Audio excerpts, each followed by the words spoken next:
Hello, I'm speaking on behalf of Bibi Giyose. This English recording is a paraphrased version of Bibi's presentation on November 12th, based on the French translation. Thank you. It is an honor for me to participate in this forum. I listened with attention to all of the preceding speakers, and I will now pose a similar question. How can we make sure that these policies are put into place practically?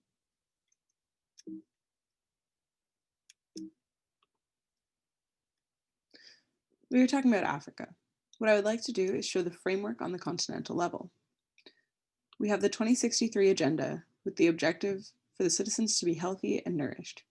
We also have the Malabo Declaration with 17 indicators addressing food security.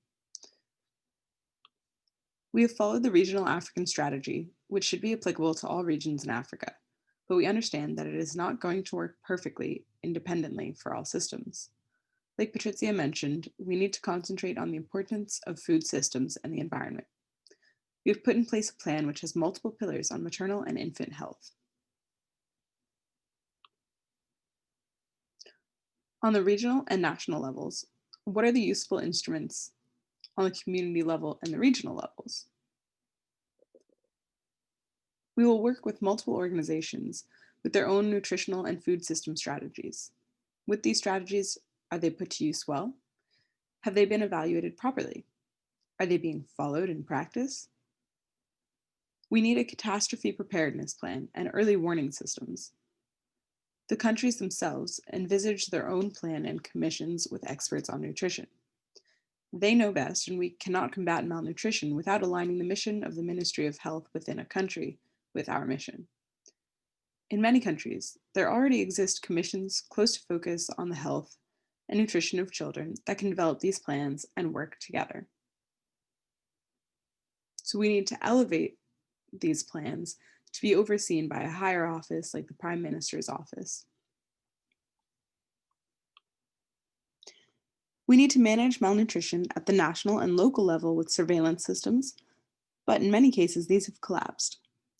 The primary healthcare system does not function sufficiently, so we need to focus on primary health models. Communities should regularly weigh and monitor children's growth at the community level and focus on nutrition and education. There should be a collaborative and multi-systemic intervention with supplementation, food parcels, and more in order to really fully combat malnutrition from the basic causes.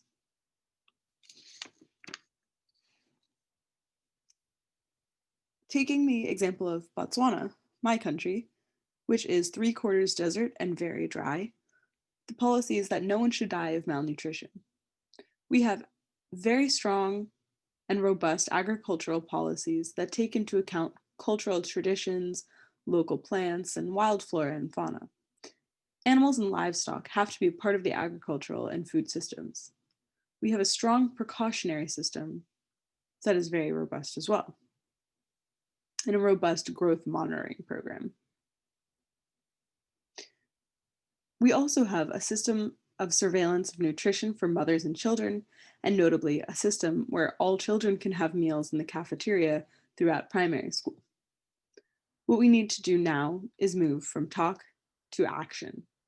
We need to translate our conversation into practice and use a scientific approach in order to confirm that we adhere to our defined priorities. We need a governmental system of nutrition that integrates these priorities and that includes the private system as well. We need a multi-sectoral plan and approach. We need to consider the side of the consumer and their education. We should favor investments in food and nutrition programs. We need to define our priorities. Thank you.